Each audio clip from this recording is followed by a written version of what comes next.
One of the most important things about a game is that it should be fun. And unfortunately, until this point, a lot of the NFT games, Web3 games that we have seen have not been that much fun. However, today I'm going to discuss some of the games that I've played myself that are absolutely fun. And best of all, they're free to get into. Hello, I'm Taj, digitally known as Tropic Vibes, the host of Nifty Business, where we highlight NFTs and explore Web 3.0 as we move from pure speculation to creating real-world value.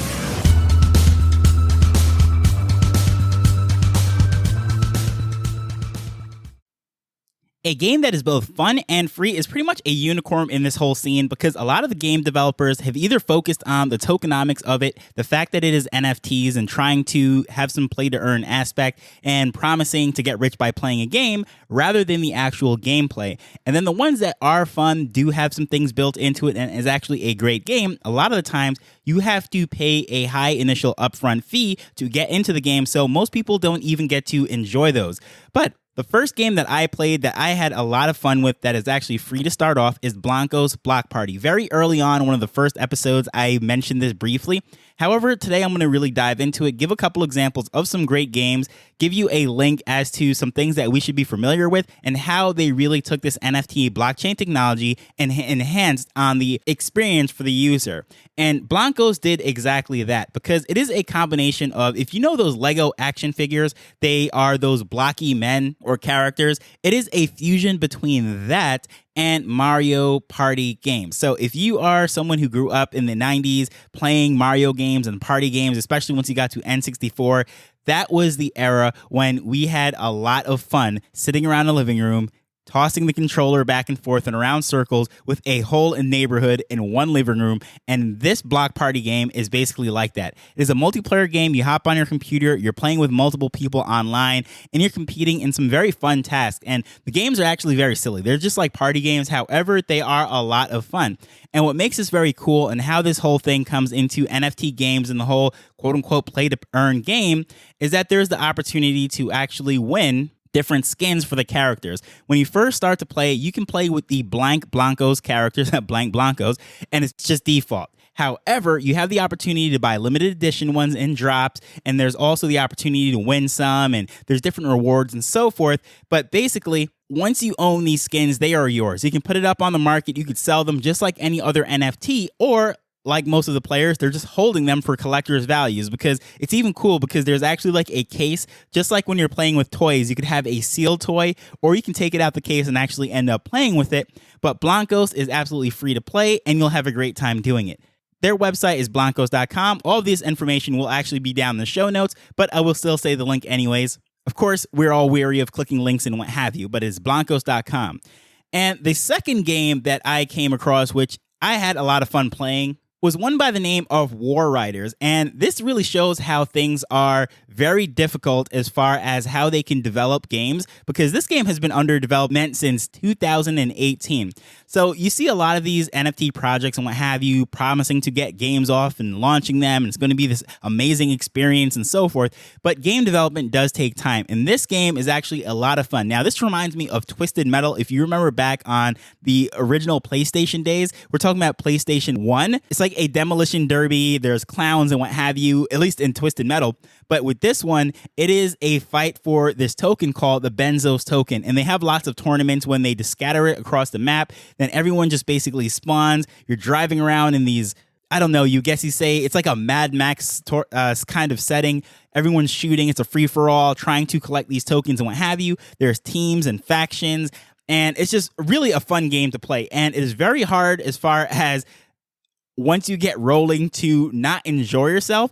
First time I actually played it, it's like all the teams would just hang out by the generation spots and you couldn't even figure out how to do the controllers. So I was like, you know what? I really don't like this game. However, after all of that kind of calmed down, they tweaked a few things in the games and what have you, and I've gone back in and I said, wow, this is actually a fun, enjoyable game. You can drive around, and usually when there are not tournaments or events going on, when they have the tokens actually scattered, there's not that many people in the game. But when they announced that there is a tournament on their Twitter and they let it out that this is going to be an event, everyone shows up and it is a great time. It's like a free-for-all. There's a huge map and you can actually buy various vehicles and weapons as NFTs.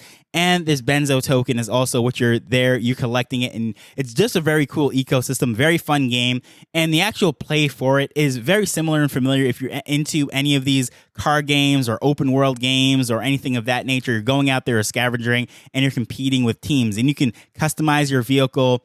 Just a really cool experience. And the website for that is warriders.com. Now, most recently, a game that I was playing that I was really interested in is one called League of Kingdoms. And what's cool about this is it reminds me of Clash of the Clans, or if you're old school like me, who actually isn't really big on those app games such as Clash of the Clans, it reminds me of Age of Empires or the Total War PC games from back in the day that was done by Sega and Creative Assembly.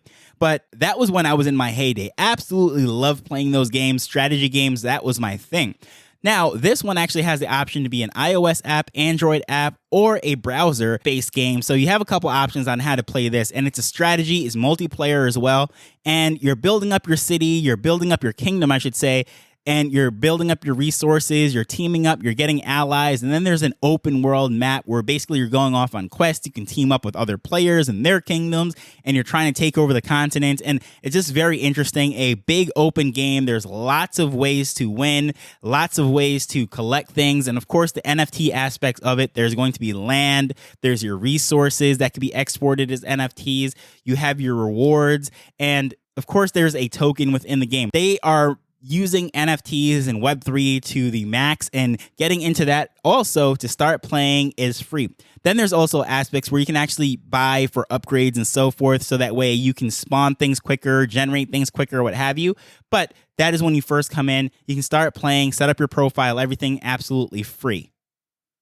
And the last two games I want to actually cover are games that are not fully out yet, available for public. The first one that I have been watching for the longest time, again, saying how long these games actually take to develop. A lot of people don't think about this when they're speaking about these NFT projects planning to launch a game, how much time actually goes into a game. We know that Hollywood movies that are filmed today will not come out for another year and a half or so forth. But believe it or not, some of these games take 10 years to actually develop. So this one in particular, Illuvium, looks like one of those games that should take 10 years. And what they're actually doing behind the scenes is absolutely crazy. I can't believe they've gotten this far since I first heard about the game when I first came into this whole NFT space. And without a doubt, this is like a AAA gaming experience. And to think that this basically rookie company is doing this, it's just mind-blowing. So much so that people watch the playing videos of people playing the game, what have you, and they say, no, that's definitely not the game. That is just a movie clip or something.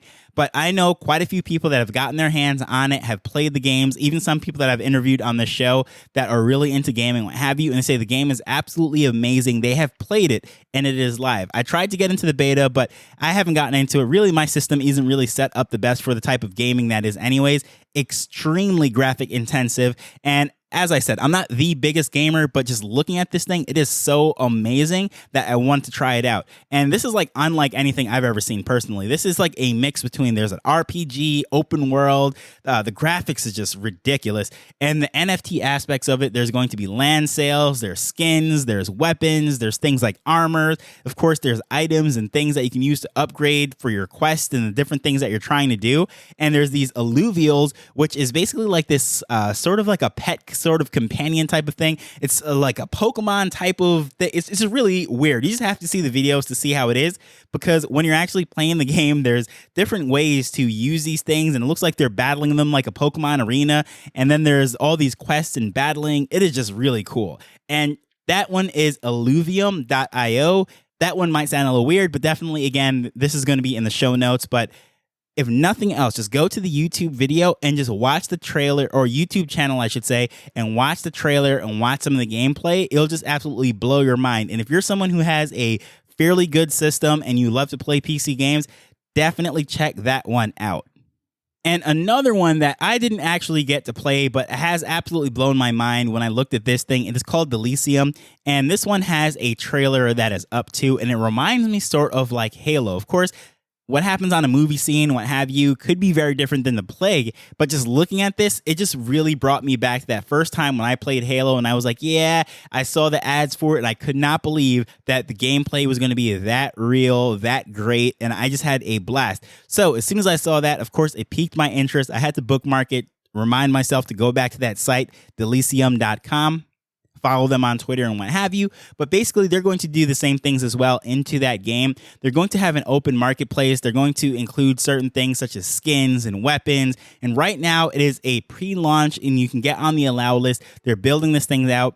But as I've said, these games with graphics like this, gameplay like this is not something that comes overnight. So will this be out by the end of this year? I don't know. I doubt it very much. This is probably like a 2024, maybe 2025 release. But again, who knows? The way things are going right now, teams are working together, crowdfunding and sourcing. People are chipping in their talents from all over the place. And if there's nothing else, there's a lot of talent that's out there because a lot of these tech companies are laying off. So who knows how fast they're going to be able to turn this out and get this done. But the two that I'm really, really, really excited to see how this final product rolls out, Illuvium and Delicium. Look in the show notes. And again, you might not be the biggest gamer, but even if you are a casual gamer or someone who used to play games such as myself, you should be very interested in seeing what's going on there and how they're using this NFT technology.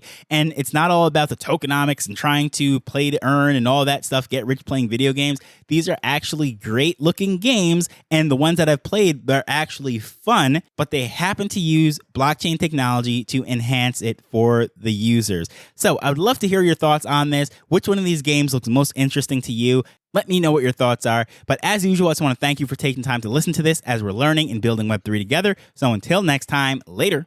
The Nifty Business Arrow is not investment advice. It provides insights and information within the space. As with anything, please do your own research before making a decision whether you're making an investment or a purchase.